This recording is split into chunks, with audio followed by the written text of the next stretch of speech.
Assalamualaikum warahmatullahi. Bro-bro sekalian di luar sana, apa khabar semua? So, hari ini kecoh satu Malaya tentang berkemungkinan besar Malaysia bakal melaksanakan darurat politik. Apa itu darurat politik sebenarnya?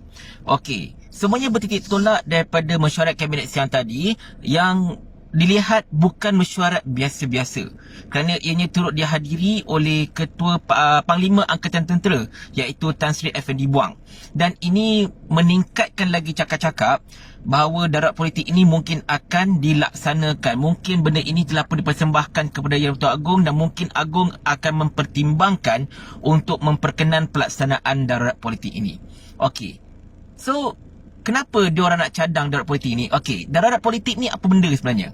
Okey, difahamkan berkemungkinannya mereka telah mencadangkan supaya kabinet ini dibubarkan atau Dewan Rakyat ini dibubarkan.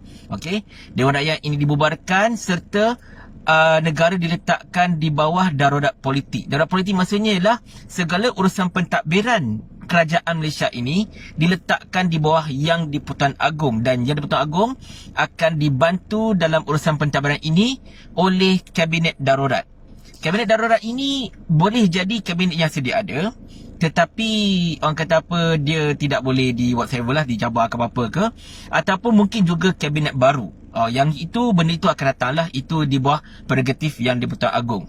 Cuma yang nyatanya ialah kenapa mereka mencadangkan perkara ini? Nombor satunya untuk mengekalkan kestabilan kerajaan buat sementara waktu ketika kita berhadapan dengan masalah pandemik COVID-19 ini.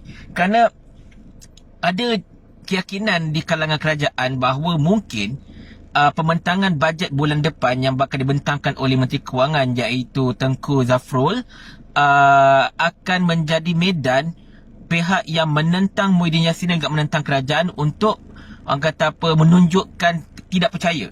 So, andai kata kalau pembentangan bajet bulan depan gagal mendapatkan orang kata apa, sokongan daripada Dewan Majoriti, bermaksud benda ini berkemungkinan besar akan menyebabkan segala peruntukan untuk membantu rakyat yang telah digariskan oleh kerajaan tidak dapat disalurkan. Sebab apa? Bajet tak lulus. Bila bajet tak lulus, so segala apa peruntukan yang telah dibuat selama ini yang hendak disampaikan pada masa akan datang untuk membantu rakyat dalam menghadapi masalah COVID-19 ini tidak akan dapat diluluskan. Dan kita tahu memang akan ada pihak yang akan menggunakan orang kata apa, pembentangan parlimen, pembentangan belanjawan ini untuk dijadikan sebagai de facto undi tak percaya terhadap Muhyiddin Yassin. Jadi kita nak mengelak benda tu. Bukan kita takut kalah, tidak. Tetapi keadaan sekarang bukan macam keadaan biasa. Keadaan sekarang ini keadaan di mana rakyat tidak memerlukan ketidakstabilan politik. Rakyat memerlukan satu kerajaan yang stabil untuk memastikan kita dapat mengatasi masalah COVID-19 ini dengan jayanya, mengatasi masalah ekonomi ini dengan jayanya. Jadi, oleh kerana itu, difahamkan ada order-order dicadangkan darurat politik ini di mana pentadbiran kerajaan diletakkan di bawah Yang di-Pertuan Agong dengan dibantu oleh kabinet darurat untuk memastikan kestabilan ini dapat dikekalkan sekurang-kurangnya selama 6 bulan.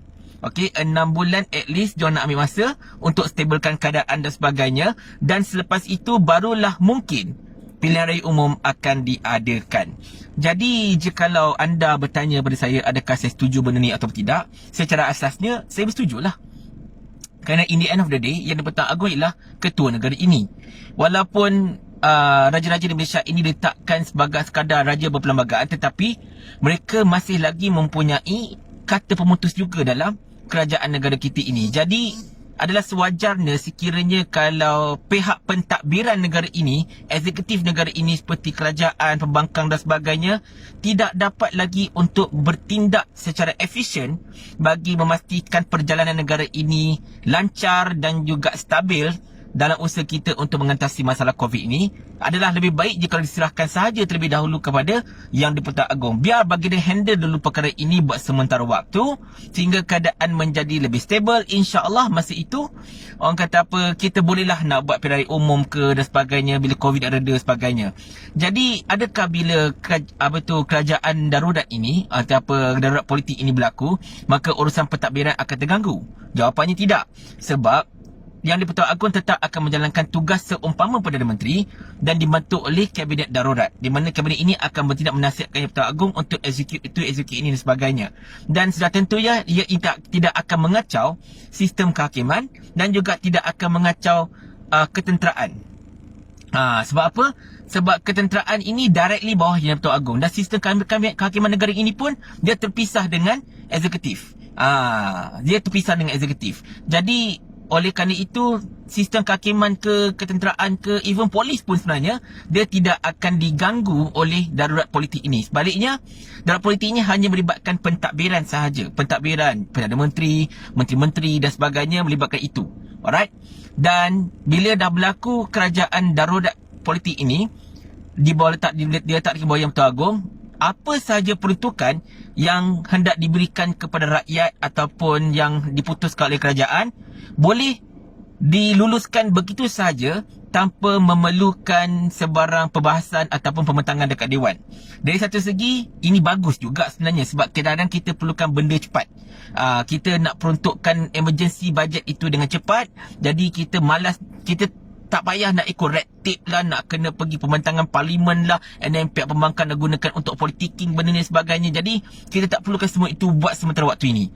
Jadi kita just fokus untuk mengembalikan kestabilan dalam kerajaan terlebih dahulu. Jadi andai katalah kalau betul darurat politik ini bakal berlaku, saya secara asasnya sangat-sangat bersetuju, dan kita biarkan dahulu Yang di-Pertuan Agong untuk mengawal selia kerajaan pergerakan negara ini sehinggalah keadaan benar-benar stable, sehinggalah kita insya-Allah dapat redakan sedikit COVID-19, dan selepas itu dan barulah kita boleh mengadakan pelarian umum dan sebagainya. Okey.